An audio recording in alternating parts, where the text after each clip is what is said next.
Galera, é o seguinte, hoje voltamos à nossa saga para avaliar e descobrir o comportamento de altas resoluções em jogos da 7ª geração, algo que nós começamos a fazer com o PlayStation 3 e agora chegamos no Xbox 360.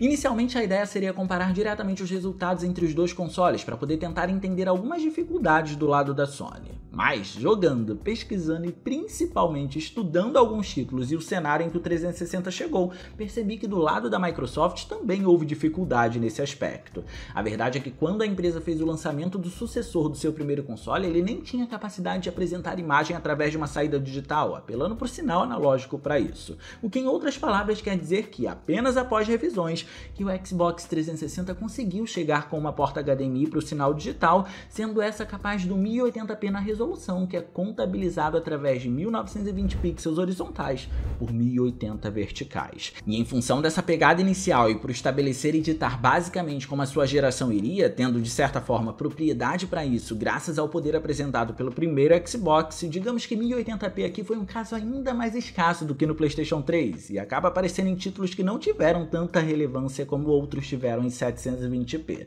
Mas, mesmo assim, jogos em 1080p existem nos consoles e mostram que mesmo dentro de um escopo que ao contrário da Sony não tinha o 1080p como foco estabelecido, o Xbox 360 conseguiu dar conta disso em alguns casos, mesmo que eles não tenham sido relevantes. Mas existe um, inclusive, que eu quero dar uma atenção especial. Só que pra gente conseguir ver tudo isso, claro, não esquece de clicar no gostei, porque isso ajuda pra caramba e de quebra você faz a voação do dia e se inscreve no canal ativando o sininho das notificações pra não perder os vídeos de terças e quintas às 19 horas. Tudo isso feito? Então vem comigo, que hoje a gente vai descobrir que sim, o Xbox 360 rodou os jogos em 1080p. Antes de qualquer coisa, imagina que o aniversário de uma pessoa que você gosta muito chegou e você percebe que não comprou nenhum presente pra ela, e a única coisa que você sabe é que essa pessoa gosta muito de PlayStation. E agora? Calma que com o projeto dos hypados de No Hype Games, você consegue resolver isso e ainda aproveita um desconto clicando no meu link. Além de diversas ofertas selecionadas pra você, dá pra contratar a PS Plus por um preço mais em conta comprando um gift card no valor do plano que você quer na minha loja. Pelo meu link no Hype Games, contratar 12 meses de PS Plus fica por menos de R$190, enquanto que na PSN você paga praticamente 200. Depois de comprar aqui no Hype Games, é só resgatar aqui no seu inventário e entregar para a pessoa que você gosta. É tudo muito simples, ágil e extremamente seguro. Ah, sem contar que o bacana é que isso pode ser pago de várias maneiras, tipo Pix, parcelar no cartão de crédito e muitas outras. E no caso de qualquer dúvida, o próprio site tem um canal específico de suporte para te ajudar. Então clica no meu link fixado nos comentários para aproveitar todos os benefícios com muita segurança e agilidade. Na conversa de hoje eu preciso deixar claro que o início do vídeo vai ser marcado pelo ano de 2008, assim como o fim dele vai terminar nesse mesmo período. E isso já nos leva a uma reflexão de extrema importância para a gente tentar entender o que estava sendo feito nessa era de videogames. O ano de 2008 podemos dizer que foi o ano de assentamento e inovação dos novos consoles. Considerando a janela de lançamento da plataforma da Microsoft no ano de 2005, as desenvolvedoras estavam nesse período se acostumando às capacidades técnicas dela, fazendo que com isso ganhassem mais confiança com seus projetos e assim testassem novas possibilidades. Foi nesse ano, inclusive, que tivemos títulos de renome e extrema inovação gráfica, como Call of Duty 4 Modern Warfare, que repaginou a franquia, ou Gears of War 2, que estabeleceu ainda mais recursos gráficos na utilização da Unreal Engine 3 e, em especial no Xbox 360, funcionava como uma faca e o queijo.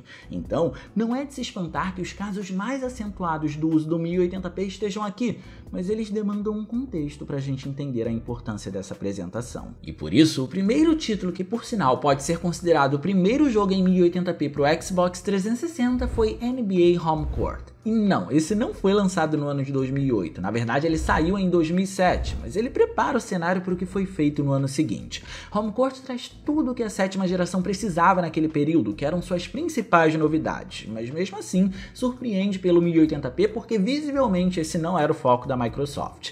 Então encontrávamos Planar Reflections com uma qualidade superior na resolução interna do efeito, fazendo com que ele tivesse uma melhor representação do que o que era visto nas gerações anteriores e assim fosse mais fidedigno, efeitos de iluminação dinâmica, luz especular sobre as superfícies e a cereja do bolo, o anti-aliasing aumentado em 4 vezes, trazendo arestas extremamente nítidas e suaves, mesmo que a gente considere o padrão de 1080p aqui. E isso acabou sendo levado para o ano seguinte para FIFA Street 3, que também ficou a cargo da Electronic Arts e consolidou mais uma vez um 1080p na série de jogos de esportes da marca, fazendo com que fosse quase como um padrão estabelecido. O segredo, no entanto, que se iniciou com a NBA e se apresentou aqui também, está no fato de que já naquela época os jogadores podiam escolher o modo de jogo que eles gostariam de jogar, quando o assunto é a performance e a qualidade de imagem, eu digo. Algo que não era super valorizado nem objeto de marketing como é hoje em dia, apenas estava lá. Então, no modo 720p encontrávamos uma imagem menos nítida, porém uma performance em 60 quadros por segundo, enquanto que no modo 1080p encontramos um jogo rodando em 30 fps. E ambos os games conseguem sustentar suas performances extremamente bem e precisam de mérito para isso, porque eles estão apresentando 1080p nativo numa plataforma da 7ª geração. Só que o plot twist dessa história, que de certa forma revela como a capacidade do Xbox 360 já estava sendo audaciosamente almejada, é que em um dos seus títulos de lançamento, que foi Quake 4, houve um disco bônus com Quake 2 que performava de forma curiosa aqui. E para quem não sabe, Quake 2 foi um título extremamente ambicioso para sua época, que usava uma das versões da id Tech, motor gráfico que deu vida a Doom e a diversos outros jogos. Se hoje temos os visuais impressionantes de Doom Eternal rodando no Xbox Series, Xbox One e afins, ou o envelhecimento extremamente saudável do reboot dele para o primeiro console da Microsoft, podemos dizer que isso se deve a Quake 2 também, porque ele fez parte do processo evolutivo da engine utilizada. E ele no Xbox 360 consegue se apresentar com 1080p de resolução nessa espécie de remaster. A reviravolta acontece quando lembramos que no lançamento do Xbox 360, no entanto, a plataforma não tinha interesse nessa resolução por se concentrar na sua saída analógica para apresentar a imagem, em que através de um cabo componente podia alcançar apenas até os 720p, que se caracteriza por 1280 pixels horizontais por 720 pixels verticais. Ou seja, nem era o foco do console e a desenvolvedora já estava almejando isso para ele. Só que não foram todas as desenvolvedoras que conseguiram ter essa visão e, de certa forma, essa ambição. E para ser sincero, de fato, 1080p para o hardware daquela época, considerando tudo que as desenvolvedoras estavam tentando implementar a nível de recursos gráficos, era algo extremamente difícil. E se houvesse a necessidade de abrir uma parede comparativa para observar o comportamento de ambas as empresas que estavam concorrendo acirradamente naquele período, eu diria que a diferença é que a Microsoft não tentou almejar esse padrão de resolução com alguns dos seus exclusivos, se focando sempre mais no comportamento deles. Uma tática sensata, já que o console não tinha suporte a Blu-ray e só recebeu o HDMI depois, fazendo com que, se majoritariamente partindo da própria dona da plataforma existissem jogos em 1080p, isso podia causar uma desvalorização por parte de quem comprou os primeiros modelos. Assim, esse ponto faz com que a gente passe a encontrar mais jogos multiplataforma, que inclusive não exigem tanta demanda técnica do Xbox 360, mas conseguem dessa forma se apresentar em 1080p. Por isso é importante dizer que, assim como no PlayStation 3, é muito importante dar mérito aqui ao que Rayman Origins de 2011 e Legends de 2013 fizeram no lado da Microsoft também. Os jogos utilizaram a nova tecnologia da Ubisoft, que foi nomeada de Ubi Artwork, sendo responsável por dar vida a animações extremamente exageradas e marcantes, junto a cenários artisticamente deslumbrantes em 60 quadros por segundo. E isso tudo, obviamente, rodando em 1080p. E como esses são dois jogos que tem muita coisa acontecendo, sendo caracterizados por mais de um plano, em que diversos são planos ativos para jogabilidade e diversos outros que são apenas visuais para complementar a estética, fazendo com que no fim eles possam coexistir com maestria, isso tudo faz com que o 1080p em 60 quadros por segundo seja demais, mesmo em um título em 2D, o colocando como um caso exemplar. Podemos dizer inclusive que a abundância do 1080p no Xbox 360, se é que podemos chamar dessa forma, começa a aparecer em títulos assim, menos ambiciosos a partir de aqui, só que com um pouco menos de trabalho comparativamente falando com o que vimos agora nas versões de Rayman, mas ainda assim são relevantes para a gente tentar entender a importância do 1080p e como o caso final vai se destacar. Por exemplo, títulos da Live Arcade como Bug Bunnies, lançado em 2008, consegue alcançar o 1080p, mas considerando a proposta do game, isso não foi um milagre, foi obrigação. O jogo se trata de um quebra-cabeça com muita explosão de cores, mas tecnicamente falando, ele é bem simples. Mas é o uso desses poucos elementos coloridos que fazem a gente começar a entender como na época alcançar uma quantidade quantidade tão alta de pixels era um feito tão interessante. O 1080p era uma novidade, fazia com que tudo ficasse bem mais limpo e cristalino, e as cores literalmente saltavam em direção ao jogador em função disso.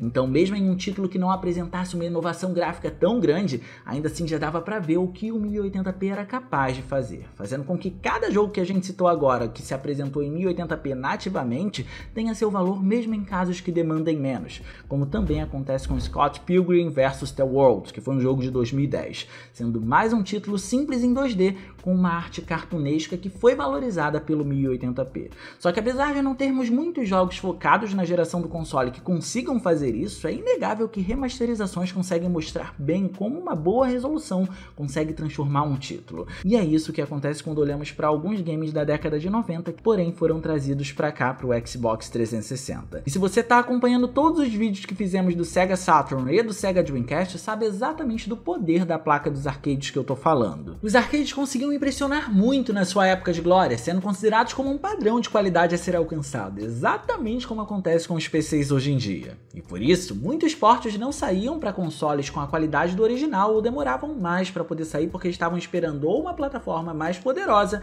ou apenas estava dando mais trabalho do que deveria na portabilidade. Por exemplo, o terceiro título enumerado da franquia Street Fighter, mesmo não sendo um jogo em 3D, que era a revolução da década de 90, ainda assim se apresentava com tantos avanços nos ambientes em 2D e nas animações dos sprites dos personagens, que ele só foi receber um port para consoles na sexta geração.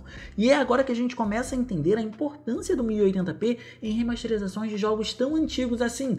Em 2011, a Sega relançou o clássico de corrida Daytona USA, que impressionou nos arcades pelo uso de cube maps pré-calculados para reflexos nos carros, uma alta qualidade gráfica de uma forma geral nos modelos e, por fim, 60 quadros por segundo na performance já naquela época, sendo esse último item extremamente importante para um jogo de corrida, como vocês bem sabem.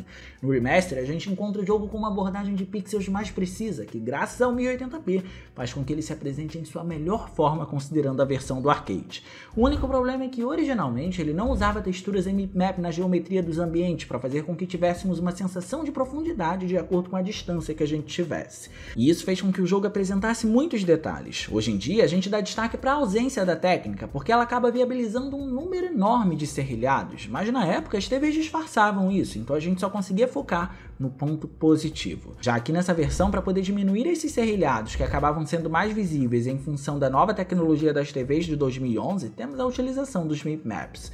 Só que o efeito colateral acabou sendo a perda de detalhes, algo que podia ser facilmente resolvido com uma filtragem de textura, mas não houve a aplicação da técnica aqui, que poderia ser muito bem combinada com o 1080p na alta resolução, e assim teríamos não apenas um jogo extremamente bem contornado nas superfícies e nos modelos, mas também com um número exacerbado de detalhes que era considerado dos arcades. Enfim, ainda assim a gente não pode desconsiderar que Daytona USA consegue se apresentar extremamente bem aqui graças ao 1080p. Só que isso tudo acaba nos fazendo retornar ao ano de 2008 como prometido, um título de RPG de mundo aberto extremamente subestimado, que eu só fui conhecer e jogar no momento que descobri a presença dele no 1080p, que é Sacred 2 Fallen Angel. Sacred 2 trazia tudo o que se precisava de recursos na sétima geração, como iluminação dinâmica, shaders avançados para poder representar algumas superfícies, em conjunto com uma quantidade massiva no uso de texturas alfas, que tem capacidade de transparência para poder representar boa parte da vegetação e que por isso não é algo tão leve quanto parece.